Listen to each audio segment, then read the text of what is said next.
monde, c'est Murgen. Alors je suis ravie de vous retrouver pour participer en fait à une sorte de petit challenge de questionnement sur soi sur 15 parts de mon âme en tarot qui a été organisé en fait par Sabrina Passion des Oracles et Miss Florence.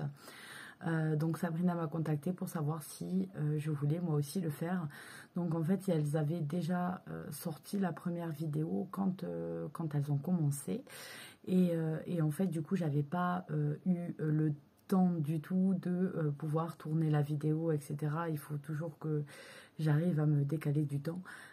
Et donc voilà, j'ai trouvé le temps de le faire et je me suis aussi posé les questions pour le faire. Et donc il y en a pour le moment une sur laquelle je bloque complètement.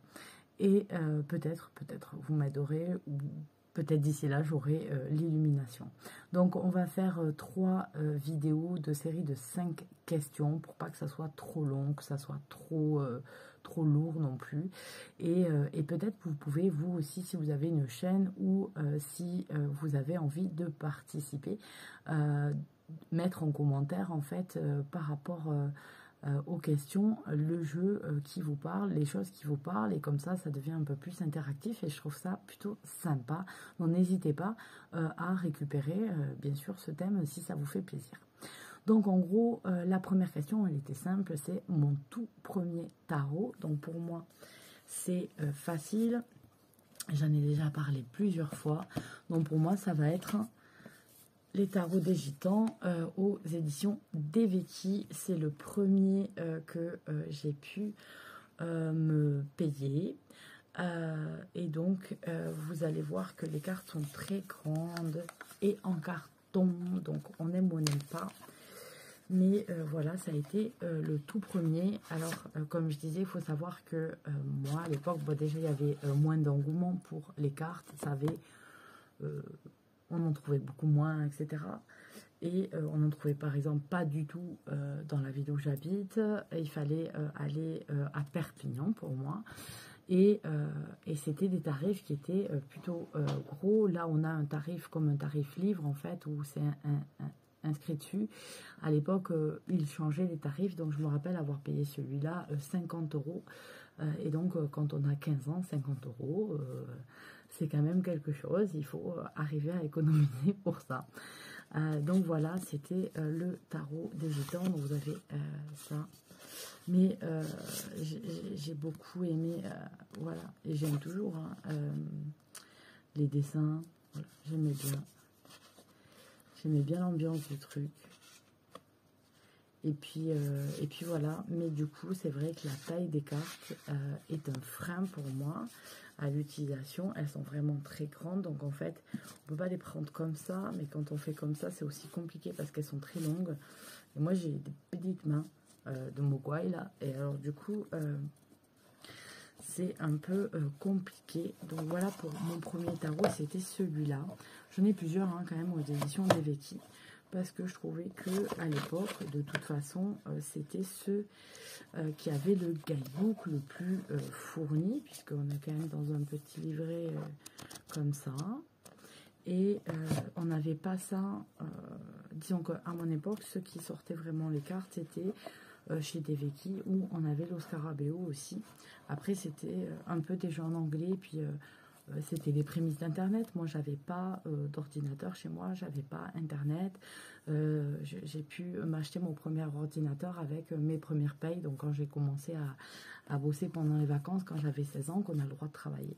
Donc du coup c'était pas, j'avais pas de carte bleue, donc impossible d'acheter de toute façon sur internet. Puis il fallait trouver des sites, il n'y avait pas tout ce qu'on a maintenant pour arriver à se procurer des choses et en plus à des tarifs un peu plus intéressants. Donc voilà, je suis restée pas mal de temps avec celui-là. Ensuite, la deuxième question, c'est le tarot qui a bouleversé mon voyage avec le tarot. Bon, pour moi, c'est clairement le Shadowscape de Stéphanie Pumonlo. Depuis, il est sorti, c'est le tarot des rêves oniriques. Quelque chose comme ça, aux éditions Très Daniel. Donc il y est en français, il est magnifique, les dessins sont superbes. Moi du coup je l'avais pris quand il est sorti en anglais, c'était ce format là chez Yewelin. Pour ceux qui ne connaissent pas, je vais vous montrer un petit peu les dessins de Stéphanie Pumonlo. C'est une merveille, j'adore vraiment, vraiment. Voilà. C'est vraiment quelque chose de très, très, très beau. Et ça fait voyager. C'est voilà. Elle fait vraiment des choses superbes. Donc voilà. Donc pourquoi moi celui-là il a bouleversé mon voyage avec le tarot, tout simplement parce que c'est celui qui me marquera comme celui dans lequel j'ai perçu ma grossesse. Je vous parlais un petit peu de moi, c'est un peu le but aussi du travail qui est fait avec ces questions-là. Vous savez que pour moi, par exemple, ça a été compliqué de tomber enceinte et d'avoir mon enfant, mon premier enfant. Et donc, du coup, quand j'ai tiré les cartes, une fois n'est pas coutume, cette année-là, je n'ai pas tiré mon tirage de l'année en janvier, mais j'ai eu envie de le faire pour mon anniversaire qui tombe en juillet, mi-juillet. Et donc j'ai fait le tirage comme ça et j'ai vu par les mois en fait comment ça s'est découpillé. Je me disais mais on dirait qu'il y a une grossesse, etc. Et je voulais pas en faire trop y croire non plus. Vous savez, quand vous faites des traitements, vous suivez des traitements, ils vous rendent malade, ils sont pas, c'est pas super hein, franchement comme condition. Et donc du coup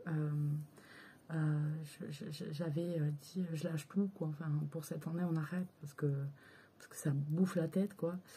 Et là je vois apparaître une grossesse et en fait oui effectivement je suis tombée enceinte à peu près un mois et quelques plus tard, donc oui voilà, donc celui-là il a bouleversé mon voyage avec le tarot parce que voilà, parce qu'avec les cartes j'avais déjà vu forcément depuis le temps où je tirais les cartes que il y avait pas mal de choses qui se passaient, puisque ça faisait déjà 15 ans que j'avais eu mon premier tarot quand j'ai eu ça. Hein. Mais là, ça m'a marqué complètement. La question 3, c'est le tarot de mon enfant intérieur. Et là, je pense à mon amie Sélénée, qui est comme moi et qui en a besoin en ce moment. C'est le Happy Tarot. Qui pour moi est vraiment juste superbe parce qu'en fait vous allez garder tout le symbolique, toute la symbolique qu'il y a dans le tarot, mais avec des illustrations juste géniales quoi, juste voilà, il n'y a pas à dire, j'adore. C'est des petits bonhommes comme ça, vous avez des animaux, vous avez des jolies couleurs, voilà, regardez le fou avec des gâteaux, des sucettes, c'est, voilà, pour mon enfant intérieur, ça me va très bien. De toute façon, mon enfant intérieur, il est très près de la surface chez moi, il n'est pas caché bien loin. Je garde des plaisirs que j'avais quand j'étais enfant, j'aime dessiner, faire la faux-folle avec mes filles, jouer avec les enfants, etc. C'est pas une sinécure pour moi, pas du tout. Donc voilà, je garde des plaisirs que j'avais quand j'étais enfant et donc du coup je continue en fait à voir ça. Et celui-ci, vous entendez l'ordinateur, et celui-ci fonctionne particulièrement bien, pour l'enfant intérieur. Il est vraiment génial. Donc c'est le Happy Tarot que vous trouvez chez Los Scarabeo de Serena Fica. Serena Fica, il est vraiment génial. Si vous aimez ce genre de truc, n'hésitez pas, parce que alors là, c'est vraiment un amour, quoi. Celui-là, c'est un amour, vraiment. Ensuite, donc la question numéro 4, c'est le tarot avec lequel je me suis beaucoup exercée. Donc en fait, c'est le deuxième tarot que je me suis acheté, qui vient de chez Los Scarabeo. Et vous allez voir de suite qu'il m'a beaucoup servi. C'est-à-dire que celui-ci, il m'a servi pendant... je l'ai acheté un peu après le tarot des gitans, puisque l'autre était trop grand, j'arrivais pas à pouvoir faire des tirages, j'arrivais pas, en fait. Et Et puis j'aime beaucoup tout ce qui est sirène, etc. Bon, après je suis archi signe d'eau, puisque en fait moi je suis cancer de tous les côtés. Vous prenez ascendant, signe lunaire, etc. Mon signe astro, je suis cancer, donc voilà, crabe à fond dans l'eau. Et donc du coup, voilà, et quand j'étais petite, par exemple, sur mes plaisirs, c'était, si j'allais à la piscine, je ne découlais pas de la piscine. Je pouvais rester des heures et des heures et des heures dans l'eau. On pouvait y aller, par exemple, à 15 heures et jusqu'à 19 heures, j'étais encore dans l'eau, quoi. Enfin, je voulais pas sortir. Donc, voilà. Et donc, c'est le tarot des sirènes de chez Los Scarabeo. Je vous montre la boîte, donc elle est là. Waouh! Vous voyez, elle est scotchée de partout. En fait, il n'y a plus de boîte. Elle est éclatée complet parce que il m'a suivi pendant peut-être 5 ans en fait où je me suis servi que de celui-là, et lui vu que j'étais jeune, il a fait forcément le tour du monde dans mon sac. Il a fait des festivals de musique, des concerts, il a fait des vacances, il a fait le bord de plage, il a tout fait, celui-là il a tout vu, voilà.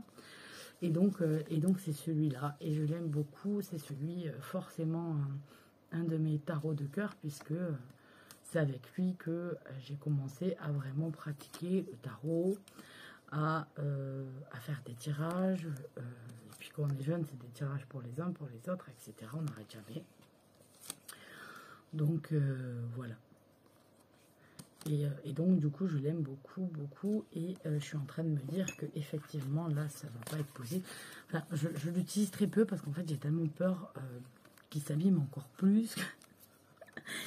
Et je l'aime tellement parce que je pourrais racheter le même, mais ça sera jamais le même, quoi. C'est avec lui que j'ai fait les 400 coups. Et donc je pense que je vais lui coudre une pochette quand même. Ouais. Faut que j'arrive à trouver des trucs avec des sirènes, et puis je lui collerai une pochette parce qu'il n'y a même plus de bas. Il est dans un état, la cata. Et donc pour finir, la 5e question de cette première série, c'est un tarot rien que pour moi. Alors là, j'ai bugué. J'ai bugué complet parce qu'un tarot rien que pour moi, non, j'en vois pas des rien que pour moi. J'en vois aucun de rien que pour moi. Le tarot, il est utilisé par n'importe qui tant qu'on a le feeling avec.